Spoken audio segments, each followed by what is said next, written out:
Hello everyone, आज हम बात करेंगे कि वीज़ा फ्रांस के वीज़ा कितने टाइप्स के होते हैं।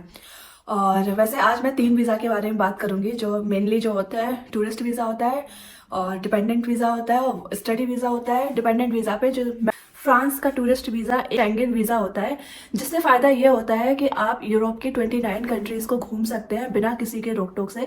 आप सिंपल होता है कि अगर आप सबसे पहले आपने वीज़ा आ गया आपका, आपने फ़्लाइट करी फ्रांस की, आप फ्रांस में आ गए, आपने वहाँ से एग्जिट कर लिया, आपने इमिग्रेशन क्लियर करके आप बाहर आ गए, फिर आप अपनी ट्रेन फ्लाइट या बस से किसी से भी आप इटली, स्विट्ज़रलैंड और लैंड, बेल्जियम, यहाँ इन सब जगहों पे जा सकते हैं बिना किसी रोक टोक के। पर याद रहे, शेंगन वीज़ा आपका 90 दिनों का होता है, तो इन दिनों में आपको कोई नहीं रोकेगा। और कोशिश करें जब आपका वीज़ा ख़त्म एक्सपायर होने वाला हो, उससे आप 2 दिन पहले ही वापस आ जाएं तो बेटर है। तो स्टेप बाय स्टेप समझाती हूँ। सबसे पहले हम बात करते हैं टूरिस्ट वीज़ा की। टूरिस्ट वीज़ा में आपको सबसे पहले चाहिए होता है पासपोर्ट, जिसकी कम से कम 6 महीने तक की वैलिडिटी होनी चाहिए और 2 पेज खाली होने चाहिए। दूसरा हमारा आता है cover letter. Cover letter important है, याद रखें, ये आप अच्छा बनाए तो ज़्यादा अच्छा होगा।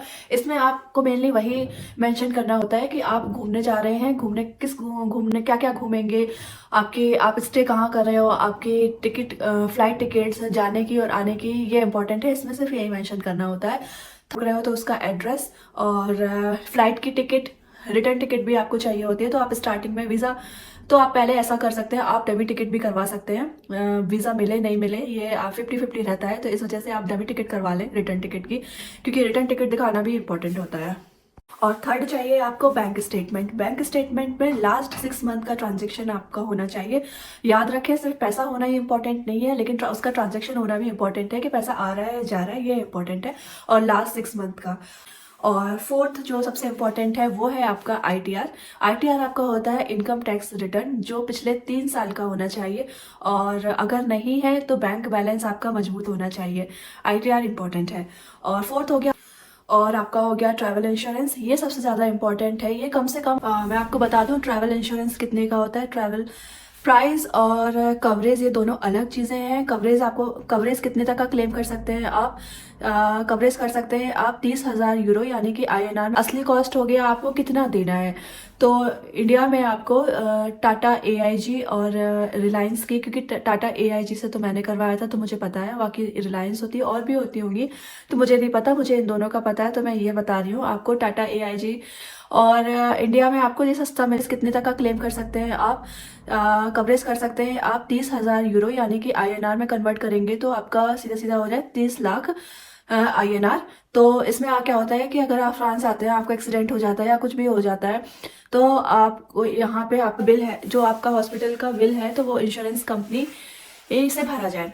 और आपको 30,000 यूरो की कवरेज वाला इंश्योरेंस आपको चाहिए होता है, और ये इंडिया के किसी भी इंश्योरेंस कंपनी से आपको सस्ता मिल जाएगा, यानी कि 1,500 रुपये या 2,500 रुपये में आपको मिल जाता है। आपको ये जो इंश्योरेंस कंपनीज होती हैं, ये रिलायंस हो गई, आपकी टाटा हो गई। मुझे टाटा पता है क्योंकि मैंने टाटा से करवाया था, और मैंने नहीं करवाया तो मुझे पता नहीं उसके बारे में।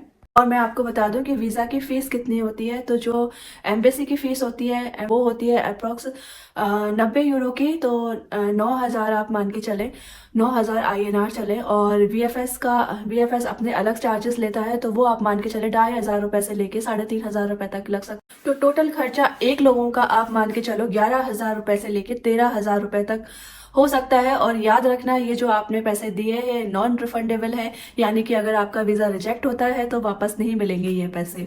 पैसे लेके 2-2,500 रुपये तक की आपको इंश्योरेंस आपको मिल जाता है। तो आप ये ज़रूर करवा लें। ये सारे इंपॉर्टेंट हैं जो मैंने आपको डॉक्यूमेंट्स बताए, ये तो बहुत ज़्यादा इंपॉर्टेंट है और यही होते हैं। बाकी आगे पीछे आप, जैसे 2026 चल रहा है, मैंने 2024 में करवाया था, तो 2026 चल रहा है, तो एक बार आप गूगल पे जाके खुद से भी चेक कर लें। बाकी ये जो भी मैंने आपको डॉक्यूमेंट दिए हैं, ये आपके पूरे फुलफिल करते हैं। सेकंड हम बात करेंगे डिपेंडेंट वीज़ा की। तो डिपेंडेंट वीज़ा होता है, उसी को हम बोलते हैं स्पाउस वीज़ा, और जिस पे मैं आई हूँ डिपेंडेंट वीज़ा पे। तो हम बात करते हैं, इसके लिए सबसे पहले आपको चाहिए होता है एक मैरिज सर्टिफिकेट। और मैरिज सर्टिफिकेट आपका अपोस्टाइल होना चाहिए, और अपोस्टाइल होने के लिए आपको फॉरेन मिनिस्ट्री की स्टैंप होना इंपॉर्टेंट है, अदरवाइज ये आपका रिजेक्ट हो जाएगा। और सेकंड चाहिए स्पाउस डॉक्यूमेंट। जो फ्रांस में रहते हैं, अगर आपके हस्बैंड रहते हैं या आपकी वाइफ रहती है, तो उनका जो रेजिडेंस परमिट चाहिए होता है, और वर्क परमिट चाहिए होता है जहाँ पे वो काम कर कर रहे हैं। और थर्ड, उनकी सैलरी स्लिप चाहिए होती है अब लास्ट 3 मंथ्स की का वर्क कॉन्ट्रैक्ट चाहिए होता है। थर्ड चाहिए होता है आपको प्रूफ ऑफ एकोमोडेशन, जो फ्रांस में रह रही है आपका हस्बैंड या वाइफ जो रह रहे हैं उनको, क्या यहाँ पे फ्रांस में जो मैरी होता है, मैरी को बोलते हैं म्यूनिसिपल ऑफिस, वहाँ से एक लेटर बनवाना पड़ता है कि आपका घर का साइज़ इतना है, क्योंकि फ्रांस के लॉज के अकॉर्डिंग आपका घर 22 मीटर स्क्वायर से 28 मीटर स्क्वायर के बीच में होना चाहिए। और ये डिपेंड करता है आपके रीजंस पे, पेरिस में छोटा या कम होगा चलेगा, ये डिपेंड करता है, तो आपको देखना पड़ेगा ये। और मैरी से बनवाना पड़ेगा कि आपका घर इस लॉ को फॉलो करता है और अब वो आपको लेटर दे दे। लास्ट हम बात करेंगे स्टडी वीज़ा का। जो पढ़ने आ रहे हैं यहाँ पे, जैसे मास्टर करने आ रहा है, कोई ग्रेजुएशन करने आ रहा है या PhD करने आ रहा है, वो एक्सेप्टेंस लेटर का एडमिशन लेटर देते हैं। याद रखना, इसके बिना आपका वीज़ा रिजेक्ट हो जाएगा।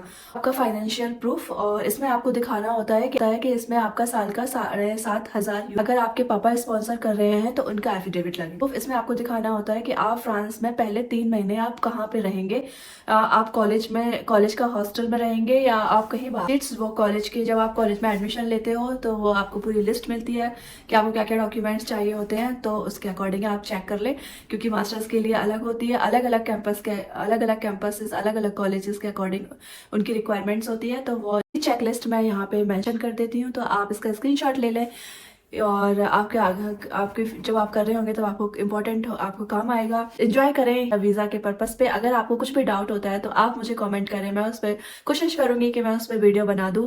और सबसे इम्पोर्टेंट ये है कि आप लोग देखते तो हैं पर आप सब्सक्राइब नहीं करते हैं, तो ये मेरी आपसे कंप्लेन है।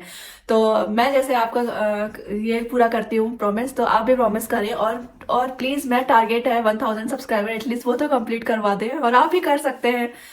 तो बने रहिए मेरे चैनल को, एंजॉय करिए फ्रांस का ब्लॉग एंजॉय कीजिए। मिलते हैं आपसे नेक्स्ट ब्लॉग में, तब तक के लिए बाय बाय।